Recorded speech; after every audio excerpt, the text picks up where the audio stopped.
D'ailleurs, les programmes de raisonnement qu'on a en intelligence artificielle pour l'instant n'ont pas réussi à se départir de cette solution d'essai et d'erreur, c'est-à-dire d'exploration combinatoire, de gigantesques espaces de recherche. On a des astuces diaboliques pour aller vite dans ces explorations, mais on a toujours ce fil à la patte, c'est-à-dire on doute, nous, que notre compréhension fasse ça. Hein, les rapides, vous vous débrouillez bien, et vous ne semblez pas chercher, c'est-à-dire il n'y a pas quelque chose en vous qui peut à un moment se mettre à boucler ou exploser combinatoirement. On le saurait, des gens parmi vous auraient de temps à autre se seraient arrêtés brutalement avec une question de sens commun pour laquelle il fallait une exploration qui dure 3 mois. Ça n'arrive jamais, ça. Voilà. On se débrouille bien et on sait s'arrêter quand on sait qu'on n'aura pas la réponse. C'est ça qui est terrifiant dans la compréhension humaine, c'est cette acrobatie à se déplacer dans la connaissance. Est-ce que tu peux poser d'autres questions ou je continue? Parce que je ne veux pas être trop ennuyeux. Ah non, moi je vous assure. Donc je viens d'apprendre que ces erreurs s'appellent une exploration combinatoire. Oui. C'est intéressant comme truc, ceci dit, parce que quand vous avez un problème difficile à résoudre, vous voulez le faire résoudre par un ordinateur, quelle est la bonne solution? On n'a rien trouvé de mieux qu'un truc évident, je veux dire, une idée que n'importe qui peut avoir, qui a portée de compréhension, justement. C'est l'idée de, on formalise l'univers dans lequel se trouve la solution, on en fait une structure combinatoire dont on peut explorer tous les points, et puis on fait un programme qui va se balader là-dedans, et puis qui va, point par point, évaluer. Est-ce que ça c'est la solution? Non. Est-ce que ça c'est la solution? Non. Est-ce que ça c'est la solution? Etc. Et les astuces, c'est, s'il y a une solution quelque part, est-ce que je peux y aller plus vite qu'en baladant n'importe où avant d'y arriver? Est-ce que je peux y arriver le plus directement possible? C'est pas très... Je doute que notre compréhension fonctionne comme ça. Oui, parce qu'il y avait toute une discussion sur le Human Brain Project ce matin, et qui parle, où est-ce que j'ai dit, oui, elle parle directement de ça, que c'est une neurologue qui parlait des enfants autistes, et disent que le problème c'est qu'ils reçoivent trop de stimuli, et qu'ils n'arrivent pas à les élaguer, et qu'une des choses les plus importantes dans notre compréhension, c'est déjà d'élaguer un maximum de choses, et ça rejoint effectivement notre capacité, celle dont tu parles, qu'à notre intuition à élaguer toutes les hypothèses qui paraissent absurdes. Donc les grands esprits se rencontrent.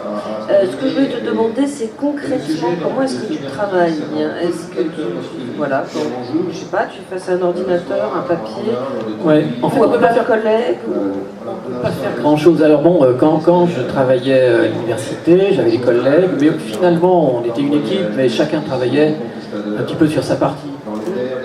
Quelquefois, quand il y avait un contrat, quelques-uns se regroupaient. Maintenant, ça ne se fait plus que comme ça. Mais avant, c'était pas tout le temps comme ça. Donc à l'époque, de temps à autre, certains se réunissaient pour travailler sur un contrat à plusieurs. Donc moi, en recherche, on ne peut pas faire grand-chose d'autre que produire un modèle et l'affiner. Donc je fais ça depuis mes débuts. Je ne suis pas un mercenaire, c'est-à-dire il y en a qui participent à des équipes de recherche en passant d'un modèle à l'autre et qui offrent le service, qui sont très très doués, donc ils peuvent se permettre d'aller faire avancer des projets extrêmement différents. Moi, mon talent, c'est plutôt un talent, comme je disais, de longue haleine, de fond de cours. Donc je suis sur le même problème depuis, et je suis content d'être sur le même problème. J'avance très lentement, mais j'avance quand même. Et donc, j'ai une architecture, des structures de données, une façon de représenter les connaissances, une algorithmique, donc un ensemble de programmes. Il y a à la fois des maths et de l'algorithmique, en fait. Il y a des solutions algébriques pour résoudre des équations, pour maintenir la connaissance dans un état qui permette justement, j'espère toujours ça, que les programmes soient de plus en plus, pas acrobates comme nous, évidemment, mais au moins... de plus en plus habile, ne pas louper des inférences quand c'est évident. Oui, j'avais pas terminé ça tout à l'heure, je voulais dire, le dilemme est le suivant tout le temps, c'est soit on fait un programme extrêmement calé, qui ne manque aucune inférence, et donc qui va répondre presque à toutes les questions, et à ce moment-là, on peut le piéger, c'est-à-dire on peut l'envoyer dans un espace combinatoire trop grand pour lui, qui va mettre des siècles à explorer, il ne s'en rendra pas compte. On peut anecdote en passant.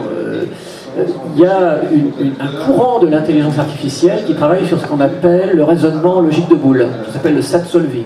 Vous avez tout ce que vous pouvez coder en algèbre de Boole, c'est un langage de très très bas niveau, très pauvre. Mais si vous arrivez à représenter des connaissances dans ce langage-là, alors vous pouvez télécharger un programme gratuit qui fait du raisonnement automatique, ça s'appelle un SAT solver donc. Et comment il marche? Lui aussi ne peut pas se départir de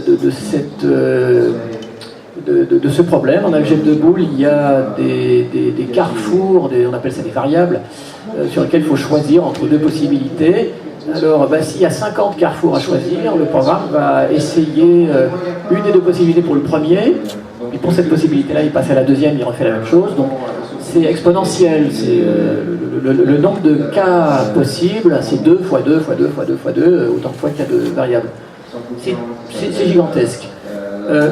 Les gens qui ont fait ces algorithmes de raisonnement ont trouvé des astuces diaboliques pour que la représentation que vous fournissez de votre problème indique un petit peu quel chemin prendre pour arriver le plus vite possible à une solution.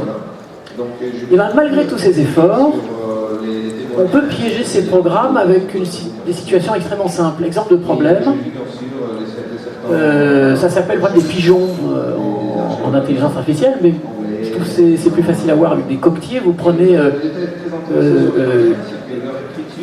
9 coquetiers et 10 œufs. Et le problème, c'est de mettre un œuf par coquetier. En algèbre de Boole, vous ne pouvez pas représenter les nombres. Vous êtes obligé de tout instancier avec des variables des quantificateurs. Vous connaissez l'algèbre de Boole, c'est le et ou implique, équivalent, vous allez faire peut-être un petit peu de maths, vous connaissez peut-être ce genre de choses. Langage très pauvre donc, et l'algorithme, pour résoudre ce problème-là, il n'y a pas de raccourci. Voilà, c'est un problème qui a une structure telle qu'il n'y a pas de raccourci. Alors il va essayer, il met l'œuf numéro 1 dans le coquetier numéro 1, l'œuf numéro 2 dans le coquetier numéro 2, jusqu'à arriver à l'œuf numéro 9 dans le coquetier numéro 9. Et puis il a l'œuf numéro 10 qu'il peut mettre nulle part. Normalement, nous on se dit allez on arrête, enfin on aurait arrêté bien avant, on est acrobate et on se dit c'est pas la peine, il n'y a pas de solution. Alors que l'ordinateur va faire ça lui, il va enlever l'œuf numéro 9 du coquetier numéro 9 et il va mettre le numéro 10 dans le coquetier numéro 9. Puis il lui reste l'œuf numéro 9. Et puis il va dire bon je vais recommencer, je vais enlever le 10 et puis celui d'avant le 8, puis tu vais mettre le 9 dans le 8 et puis le 10, il va essayer toutes les combinaisons. Donc s'il y a 9 coquetiers et 10 œufs, ça va se faire rapidement, mais il va échouer à toute petite taille. Hein. Dès 15 coquetiers et 16 œufs, n'importe quel ordinateur actuel est perdu, ne peut plus. Si vous comptez la combinatoire, vous verrez que ça fait un temps de calcul trop énorme. Alors, il y a des workarounds, comme on dit, hein. Il y a des gens qui travaillent sur la symétrie, on voit bien que c'est un problème de symétrie, donc il y a des gens qui disent on va coder la symétrie, ou bien on va faire un programme qui analyse la symétrie des problèmes. Mais l'analyse de la symétrie, c'est aussi un peu difficile, c'est-à-dire les gens qui travaillent sur une théorie qui s'appelle la théorie de la complexité savent qu'on n'a pas de solution générale, etc. Donc il y a plein de workarounds, mais c'est pas accessible non plus aux solutions type réseau de neurones ou programmation génétique. Il y a plein de courants en intelligence artificielle. Le réseau de neurones ne peut rien faire là-dedans parce que c'est combinatoire, hein, ce genre de choses.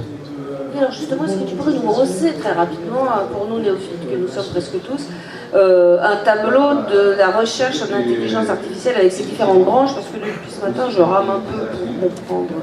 Je sais qu'il y a des neurologues, je sais qu'il y a des calculeurs, je sais qu'il y a des intelligences artificielles, enfin je perds un peu. Alors il y a le connexionnisme, c'est les réseaux de neurones. Là aussi il y a des mystères, toujours pas... On a un modèle très simple du réseau de neurones qui date des années 40, je ne sais plus comment s'appelait le chercheur américain qui avait Hebbs, je ne sais plus qui ont été repris ensuite, qui ont repris dans les années 80, connexionnisme donc. Avec ça on fait des sortes de radars, mais on ne peut pas faire de raisonnement.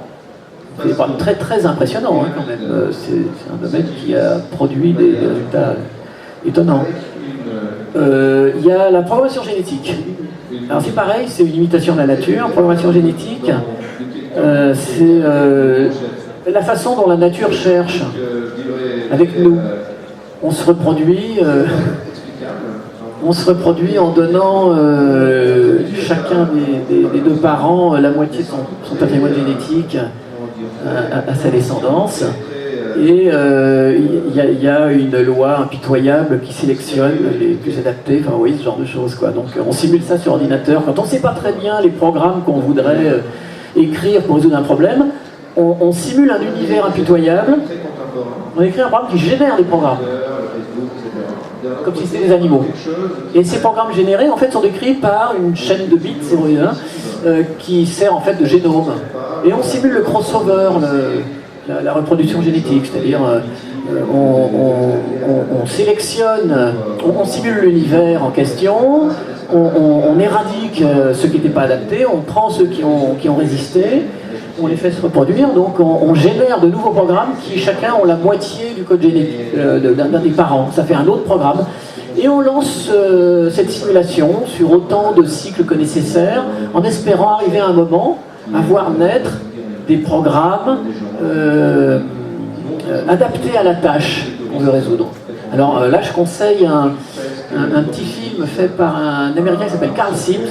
Vous pouvez trouver ça sur Internet, vous tapez Carl Sims, S-I-M-S, où on voit des créatures en 3D qui nagent, qui marchent, qui se battent, qui sont saisissantes. Elles sont en fait fabriquées de cubes interconnectés par des oscillateurs artificiels. C'est-à-dire les cubes sont comme attachés les uns aux autres, avec des formes quelconques. Chaque individu est décrit par une sorte de génome. Et donc le programme de Carl Sims génère au début tous les animaux possibles, aléatoirement, et puis il les simule. Par exemple, si c'est dans l'eau, il va utiliser comme fonction d'évaluation le fait qu'ils avancent ou pas. Il va sélectionner les organismes créés qui avancent le plus vite, et il les fait se reproduire entre eux. Et à la fin, ce qui est sidérant, c'est qu'on obtient les algorithmes, les organismes qui survivent, si je puis dire, sont symétriques et nagent comme des poissons, par exemple. Ils oscillent comme ça, effectivement. C'est très très étonnant de voir que ça ressemble autant à la réalité. Bon, c'est un monde très simplifié, parce qu'on nage et on marche, c'est tout pas plus. Mais quand même. Et ça se voit.